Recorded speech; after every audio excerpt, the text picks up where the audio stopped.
Welcome to the Grow Your Business and Grow Your Wealth podcast with Gary Heldt. Gary is an expert in helping business owners put together a plan that will provide a better future for their businesses, themselves, and their families. On the podcast, Gary interviews other professionals who share his vision, and together they share secrets and strategies any business owner can use to build a better financial foundation for your business and your life. Welcome back to the podcast. This week, our guest is Marcia Mantell, who is the founder of Mantell Retirement Consulting, Inc. Welcome, Marcia. Thank you so much, Gary. Thanks for having me on. So, Marcia, what made you get into financial planning and retirement as a specialty? Well, I think I have just an unexpected reason how I got here, Gary, and it was like many boomer women, I got a job. I fell into it, and it was not by design. It wasn't by plan. I actually started in the 1980s in the direct mail business. So, this is way pre-internet, right? Right. Pre-Amazon. So I'm working for direct mail, and my husband and I moved to the Boston area, and I needed another job. And I ended up falling into this opportunity at Fidelity Investments. And it was direct mail still. So they had an internal in-house ad agency to work on, of all things, the retirement business. And so I got hired in 1992 to work with the marketing and product folks on retirement. Had no idea what it was, I needed a job. So I started my journey in financial services and retirement, and it's been now 31 years. Wow. So not what I thought I'd be doing, but I love what I'm doing. Right. Now, in your going through this, and you said, you're baby boomer and so forth, have you found it, obviously not everybody is created equal, so dealing with the different generations when it comes to retirement planning, kind of how you handle that a little bit differently? Because everybody, besides not just the, hey, I'm getting closer to retirement, but just how you deal with them. Yeah, that's a great question, because generationally, we are very different. And what I see in the financial services world, particularly on the advisor side, is there's a lot of judgment. The boomers are judged pretty harshly, really, about how come you haven't saved more? Right. Y'all knew retirement was coming. Were you stupid? Well, no, in fact, we weren't stupid, but we had, as I call it, the rug pulled out from under us. For those leading edge boomers, the folks in their 70s now, they had pensions. So they had this promise when they started their jobs and careers. They had this promise: you work for me, be loyal, and when you retire, you'll get a pension. And that's what everyone sort of thought until they disappeared in the 1980s. Right. And for me, I'm at the lagging edge of the boomers, the younger boomer. And when I started working, 401k wasn't invented yet, Gary. I mean, it's nuts when you think about it, that because it's today for the younger generations. Well, of course you'd invest in your 401k. Of course, Right. these are available. And of course, they weren't invented yet until 78. They didn't roll out until 1982. Well, my first job was 1983, and they weren't available except in a couple of companies.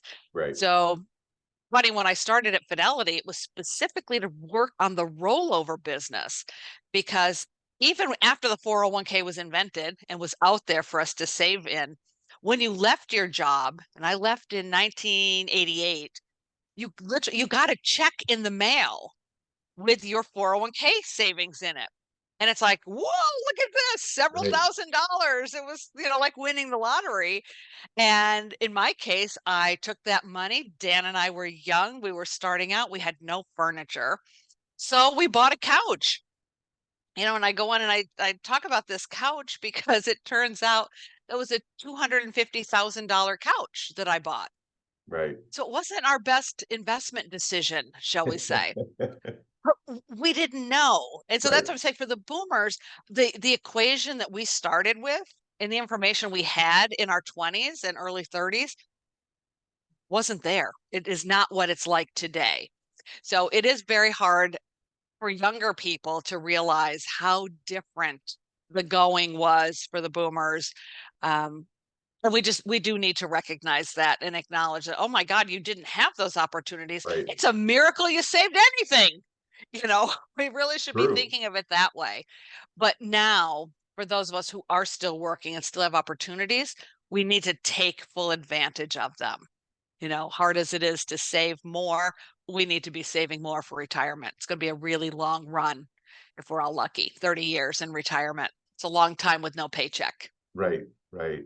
I think that the other piece of that's interesting is that you're saying, hey, the baby boomers, this was kind of the switch over, and we didn't have the retirement plans available to us and so forth. But now many companies do have these retirement plans that are available, but people aren't taking advantage of it. No, it's Um, pretty stunning, right? I mean, only about half of the workers who have the retirement plans available are using them. mhm. So it's a huge public policy issue in the making from my perspective. Right. And I look at it and I try to tell my clients, especially the younger ones, it's like, you know, you really need to do this because you need to, because Social Security may not be there when you get of age to collect it. But the other piece is that the employer is matching, and that Hmm. doesn't cost you anything. So, I really instruct, hey, make sure that you do enough to get the 100% match from your employer, because that's free money. Absolutely. That's the key phrase. It is free money. And that's pretty incentivizing for the young people. I have two millennial daughters, and my older daughter just got her PhD and she started work again yesterday. They're like, yay, she's off my payroll and onto somebody else's. But it Right, was so cute because she called, and one of the things we did early on with our kids, and I encourage all parents to do this with their kids and the millennials to think of this approach as well. You need to work backwards from your paycheck. You think you're making all this money, and then you find out federal taxes are taken out, FICA's taken out right. for Social Security and Medicare, state taxes. It's like, oh, that's all I get. Yeah. So yeah, it is kind of Yes, it disappointing. is. But then work backwards. So you've got to pay your rent, you've got to have insurance, you got to eat. So lock those numbers in, make them reasonable. Like, don't spend too much on a house or too much on a car or whatever, because you do need to save at least that match money. And what I Right, like from a lot of employers, they have gotten smarter, knowing that people need a lot of money for retirement. I mean, we're talking seven figures for almost everyone out there. So right. $1 million or more, and you can get there over 40 years if you start early. Yep, And so you start early, and the employers are now doing the match of for every $2 you put in, they'll put in one, right, up to 3 or 4 or 6%. So I love that 2 for 1. You got to get a little more skin in the game to right. get that free money. But you're going to be so grateful at 50 and at 60. It will be the best decision you make to do it that early. So anyway, that's what I was working with my Katie the other day, was how much should she put in? And she went to grad school, so she's now got 6 years of her 20s. She's now 32. She missed out on, half of her 20s, which is Right. your most important savings decade. And so I said, you can't just put into the match. You have got to get up to 15 or more percent, including the match. Like, oh, that much? Like, yeah, that much. Yeah. I think that, you know, even what you're saying here is like, okay, yes, if you started later, yes, you do need to put more in, but it's not that much of a eh, bad Like, task, if you want to say. I mean, you can still get there. It just yeah, may mean that it's like, okay, one night less a week that you're going out to eat, or one less latte that you're buying during the week type thing to do the savings. So there's little things that you can do to create that bigger wealth in the long term. you are so right. And you really do not notice 1 or 2% of your pay, missing. Right, And it's going into your retirement savings or your health savings account. Also, if you can use that for future retirement right. health expenses. These are two just incredibly powerful tools. And what I do find about the young people, they just do what they're told. Mhm. They don't need a whole lot of explanation around this. It's just the idea that, listen, you're going to be grateful at 50. Trust me here. That you need Right, to put this away now, and we'll figure it out over the years. You can figure out the investing strategy a little later. You can figure out why this is so important later. Key is to start early and then keep building. Because you won't miss 3% of it's just too small, but over 40 years it becomes huge. right. No, kind of concentrating on the latter half of the boomers and some Gen X here. Mm. Um, in starting to look at the planning for the retirement and looking at, okay, hopefully I'm going to have Social Security that's coming up. Hopefully that I'll have, my investments will be right, or there, I should say, when I need to start drawing from it. Can you talk a little bit about the Social Security and what people really should be doing and when they should start looking at what's there? Absolutely. And thank you for hitting my area of expertise here in our chat. Um, I want to assure everyone, and I even mean my kids, Social Security will be there. Social Security is not going bankrupt. Social Security is not going anywhere. Boy, we got a lot of noisy Mhm. politicians, but that's all it is noise. This law is gigantic. It's 86 years old, and it is the foundation for every American's retirement security. I mean, really, their ability to put food on the table and a roof over their head. And that's all it's designed for. It is not designed to make you wealthy. It is not designed to replace your income. But you will have, I talk about it in terms of being a layer cake. And so when you think about not having a paycheck, but still have to pay the bills and have dinner every night, the bottom layer of a layer cake is Social Security.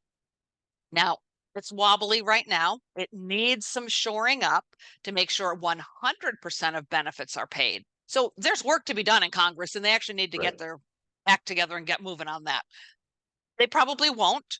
So we'll see something in about 10 years. But nevertheless, this layer cake, this bottom layer is super important and it needs to be really sturdy. So the best thing you can do, everybody, set up your My Social Security account on socialsecurity.ssa.gov. And this is just an online account that associates you with your own Social Security number. And it's where you see your earnings history because Social Security uses your highest 35 years of earnings to calculate your benefit. So we all have an earnings history and we need to know how much it's going to generate in insurance benefits in retirement. So take a look at your statement. And I think the best time to do this, so everyone should set up their My SSA account, mhm, but then really start to dive into the planning at 50. Here you are, 50th birthday. My younger daughter said when I turned 50, "Hey, happy birthday, mom. You're halfway to 100."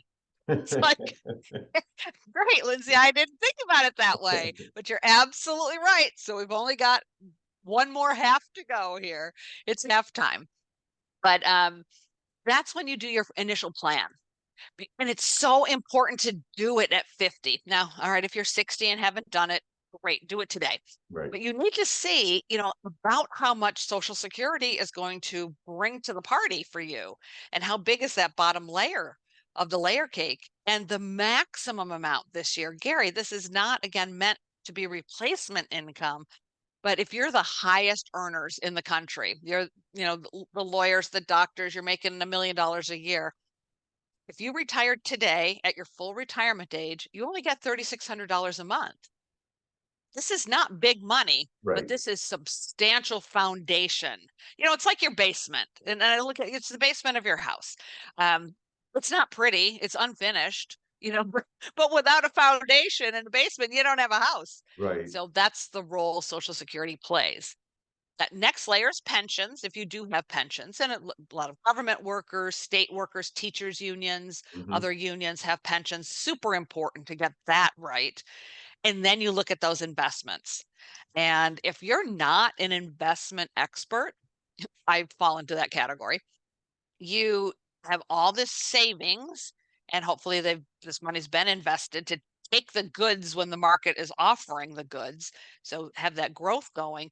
And now you need to sit down at 50 and really look at how those investments are going to continue to grow, but also in just a handful of years be kicking off income.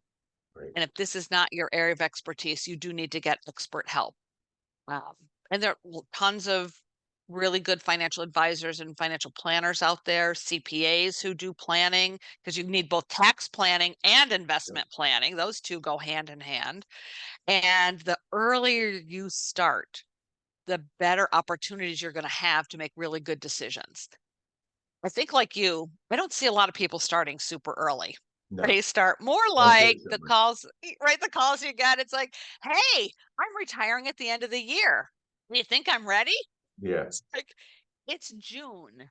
You're just now wondering if you're ready. right, So right. people are people. We can work with it also, but really, you do yourself a great big favor if you start early. No, you talked about, setting up, your Social Security account at ssa.gov. What about those that have gone through a divorce and their spouse made more money than they did, so they paid in more and they're eligible to get some of their benefits? How can they find out what they're going to get when they start drawing? That is such an important topic. A lot of divorce in America. And so long as you were married to your spouse, your ex-spouse, for 10 consecutive years or longer, you are eligible to be considered for these ex-spousal benefits. That's what we call them. It's the earnings you can get, the Social Security benefit you can claim on your ex. And there are a lot of rules around it, but that 10-year marriage rule is the big one. But if you were married 10 years or longer, the upper limit is $3,600. So if you had a spouse who made a lot of money over their earnings, a big professional career, you can use $3,600 as the starting point and say, all Mhm. right, so they're what we call the PIA. This now gets into that wonky language, right? The primary insurance amount. So there's a number, an anchor number that each of us has. It's calculated at our full retirement age, so about 67. And that number, you're eligible for half of your X's. So if he's getting 3,600, I'll use traditional language here. If he's the higher earner Right, and you're eligible, he's getting 3,600, you're eligible for 1,800. However, you don't get that in addition to your own benefit. right, That's the maximum payment you will receive. And it's a combination of whatever you've earned on your own 35 years of earnings. And if that's lower than 1,800, you get a spousal top up. But where you get the actual number, well, it's a bit of a waiting game. You call Social Security is the quick answer. You're going to call the 1-800 number or your local field office and explain your situation. You are an ex-spouse. You think you qualify on your ex's work history, and you need to know the number because you're planning and trying to figure out what to do here. And sometimes you'll get a really good agent and they will just look it up and give you that answer. A lot of times, though, they don't. They say, well, we don't give that information out because you're not ready to claim yet. Well, that is a worthless answer because, again, I just said everyone should start right, planning at 50, right? So maybe right, now you're 55 or 60. You actually need that information. right, So you say thank you politely. You might push a little bit on that call, but say thank you, hang up, and call again, and then call a third time. Pick different days, there'll be different agents, and at some point you will get that information. But it is like pulling teeth a lot of times. right, So it shouldn't be that hard, but it is. So we're not going to fix that. We just need to know if you're the divorced person and need to know if you're eligible to claim on an X, first look at your own record. If you're getting $2,000 a month as your primary insurance amount, and you see it right on your statement, it will Right. tell you in the little paragraph, this is the amount you're eligible for at your full retirement age. If you're at $2,000 a month, you already are getting your highest benefit. There is nothing else to give Okay. because the highest your X could be getting is 3,600 this year. Okay. So, you can really very often solve the problem just by looking at your own statement. But if you need the exact numbers, give it a shot. Call the Right. SSA. Right. So two follow-up questions with that then. So for if I'm calling because my spouse made more money than me over time and so forth, and I'm calling, I'm trying to get this information, what do I need to be armed with? Just their social security number? Yeah, that's the Okay. key. If you have it, if you don't have it, do you have your marriage certificate and your divorce decree? Right. Those are usually enough. That's enough documentation to do the planning on. But Okay. yeah, if you have, his or her social security number, that's ideal. Okay. And then the second question is just reiterating that if somebody is getting based on their account is getting more than $1,800 a month currently, then it doesn't make any sense to even worry about that because you're getting more than you would if you're claiming off of your ex-spouse. That is a good general rule. Okay. We might be talking $100 Yeah, one yeah, way or yeah. the other, but Yep. it's very close because that's the highest amount today. Right. Next year it will go up a little bit. So each year it goes up a little bit. If you're already getting 1,800 relative to that 3,600, it's going to go in lockstep now all the Right. future years. So you're pretty much at the maximum that you're going to get. Great. Now, in your experience in helping people with retirement and things like that, what kind of what do you see the difference in, male versus female when it comes to the savings and planning for retirement? That is It's so interesting so I do things on two levels. I do a lot of research on the big macro level, right? And we hear that, and we do know women have many hundreds of thousands of dollars saved less. We earn less. I call it the popcorn career. We pop in and out of careers because we're Right. taking care of kids and husbands and older relatives and such. So our benefits overall are smaller and our earnings are smaller, and therefore our 401ks and 403bs are smaller. But then I work with some really fascinating boomers right now because they're really the ones retiring. Right. And in so many cases, the wife is the one who is the much more outgoing and in tune with the money. And even if she's getting a lesser benefit than her husband, she is all over this. Like Right. she knows what her spousal benefit is and she knows how much their 401ks collectively are. And she is very engaged in the money, even though technically and legally it isn't hers. Right. It's part of the household. So I'm really fascinated by that some of these women are really very, very knowledgeable and very savvy. On the other hand, I see a lot of other women. I just worked with a woman the other day, a couple weeks ago.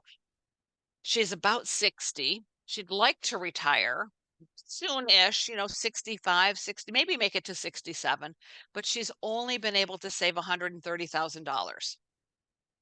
So as I mentioned earlier, seven figures is what you're aiming for, right? Right. For most people. Not everyone needs that, but we need to start putting some magnitude on how big this retirement thing is. Mm. And she was feeling really badly that she only had $130,000. And it's like, no, but you've been able to cobble this together. And through her journey, she became a single mother. She is supporting an adult child still with some disabilities. Her mother lives with her. It's kind of a miracle that she's been able to save that much. So it's more about talking about some trade-offs that she's going to have to make. And I don't see that with single men. If it's the man who's divorced and did not remarry, so that's rare. They typically remarry. Um, he comes in even if he only had 130,000, he'd be much more confident and, hey, this is what I've got, and I'm going to figure out a way. So our approach to money is very different between men and women. Right. Um, but if you're engaged at all, that's the win. Like, that's where we got to start. But women definitely have a different path, and that's not changing. Some people sort of say, oh, well, that was the boomer model. It's like, no, it isn't. Moms are moms. Right. And the millennials, the percentage of millennial moms out of work to raise their young children is the same as the boomer moms. It's about 40% of women at least take some time out of their careers, particularly when their kids are young. So it's the same. When you're a mother, it's a completely different game. We need to respect that. We should actually be putting some value on it. Mhm. We don't, but we Right. should. Yeah. I mean, but again, going back to all of this, it's never too late to start. Such a good point. It is never too late to start. And in fact, the laws have gotten a little bit looser, better, with our ability to save more. So we can save, first of all, in an IRA, in a 401k, a 403b, a 457, whatever you got. Your small businesses, if you've got a small business, you have boatloads of money you can Yep. direct and get a tax advantage. So let's not Big time. overlook our small business folks. Right. So yeah, you can save. Then there are catch-up provisions, so you can save more starting at 50. And just now in the Secure 2.0 Act, I think starting in 2025, though it might be next year, 2024, if you're 61, 2, 3, or 4, you can save even more in a catch up. So Congress has everything with retirement savings is based on the law, both ERISA, the retirement laws, and the tax code. So all that has to coordinate for people to be able to defer income tax. But Congress has seen and understands finally, we Americans have not saved enough. So they're giving these early 60-year-olds some additional savings capacity. So Right. make sure to, take a look at that. It's hard though. If you're living relatively paycheck to paycheck, no matter how big or little that paycheck is, it is hard to carve out some savings. Now's the time to do it when you still have a job. Right. Agree 100%. Marcia, we've gone through a bunch of stuff really quick, and it's just like, like we could keep going here. What have I not asked you that you wish I had? Ooh, what a fun question that is. Um, Longevity. Really, how long is this retirement game going to be? Many people, I would say 90% of people, truly don't realize that today, with all of our modern medicine, with all of our clean water and our healthy food, many, many, many of us, way north of 50% of us, are going to live well into our 90s. My father-in-law just celebrated his 100th birthday last Oh, month, wow. and my mother-in-law is 99. Like, this is no joke, folks. I mean, we are going to live a really long time. If you get to 65, your odds of living well into your 90s is really high. So we've got to plan for that. And it's a very different mindset Mhm. because it's, how am I going to pay for all those years in retirement? So that's a big topic I like to cover because people are shocked until you ask them, well, do you know anyone who's in their 90s? Virtually every person knows someone. And then anyone who reached 100, and half of a room will raise their hands like, oh yeah, my Aunt Sally. Like, Yeah. you see what I mean? So longevity is really important when planning for retirement. So again, I'm going to keep going back because I'm big into the planning. Mm, It's telling people it's like you got to plan, you got to look at this, and you really need to plan. And it's never too late to plan. And I think that if not anything, if you plan, if you sit down with someone like you and talk with you and talk about a plan, at least that way, again, it starts to help you with a roadmap. And again, it's never too late, it's never too early. You got to do it and start and just really start getting that map together for your growth into retirement and then spending when you are in retirement. Yeah, absolutely. And we need to make it more fun. What I will say about our retirement industry, Gary, is that we have bludgeoned people to death with this, our language, our approach to things. So I've taken a different tact, and again, a lot of times because I work so closely with women, I created a cookbook for retirement. It's called Cooking Up Your Retirement Plan. And it Uh-huh. is literally laid out as a cookbook. And you're creating this recipe for your retirement, for what you're going to do with your time, because you got nothing but time now, Right. and your money. And we just need to come to the kitchen table where everybody, has their most fun in the day and talks about everything under the sun, and make this whole planning thing more fun and engaging, and let you and me worry about the technical rules. Right. Right. Agree 100%. So, Marcia, if people like what they hear and they want to reach out to you, they want to learn more, they want to get your books and so forth, where can they reach out to you? Where can they find you? Yeah, the best place is my blog. It turns out I've been blogging for like a dozen years already. Boy, that went by in a flash. Right. Boomerretirementbriefs.com. So I love us baby boomers. I love the Gen Xers, and I have millennial kids, but the blog is still boomerretirementbriefs.com. Great. I really appreciate your time today, and I think that the listeners will get a lot out of this. And just again, the planning and I think the Social Security piece is extremely important. That for people to understand that so they can use that, like you said, as your basement, as your foundation to build from. Yeah, absolutely. And thank you so much for having me on today. I clearly love to talk about this stuff. So Great. let's I go appreciate plan. it. Right. I appreciate it. Thank you, Thank you. everybody. This week, our guest was Marcia Mantell, who is the founder of Mantell Retirement Consulting. Thank you. I'll see you guys next week. This show has been produced by Market Domination, LLC. To discover how you can have your own show completely done for you and turn it into a real published book and become the authority in your marketplace, go to www.marketdominationllc.com/podcast offer.